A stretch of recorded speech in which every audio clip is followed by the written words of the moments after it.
Cinema திரையுலகத்துல ரொம்பவே ஃபேமஸா இருந்த பின்னணி பாடகியான திருமதி ஜானகி அவங்களோட மறைவுக்கு தமிழ்நாடு முதலமைச்சர் திரு ஜோசப் விஜய் ஆழ்ந்த இரங்கலை தெரிவிச்சிருக்காரு.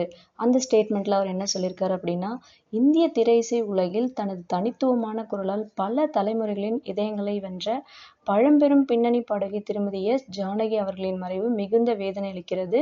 தமிழ், தெலுங்கு, மலையாளம், கன்னடம், இந்தி உள்ளிட்ட பல்வேறு மொழிகளில் ஆயிரக்கணக்கான பாடல்களை பாடி இசை உலகில் அழியாத முத்திரையை பதித்தவர்.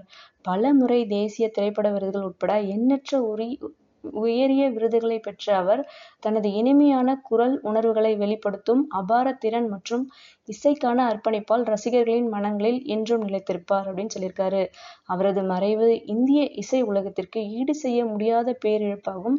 அவரது பிரிவால் வாடும் குடும்பத்தினருக்கும், திரையுலகினர், இசை கலைஞர்கள் மற்றும் உலகம் முழுவதும் உள்ள அவரது ரசிகர்களுக்கும் எனது ஆழ்ந்த இரங்கலையும் அனுதாபத்தையும் தெரிவித்துக் கொள்கிறேன்னு சொல்லியிருக்காங்க. அவரது ஆன்மா சாந்தி அடைய பிரார்த்திக்கிறேன் அப்படின்னு சொல்லிட்டு விஜய் அவரோட ஸ்டேட்மெண்ட்ல தெரிவிச்சிருக்காரு.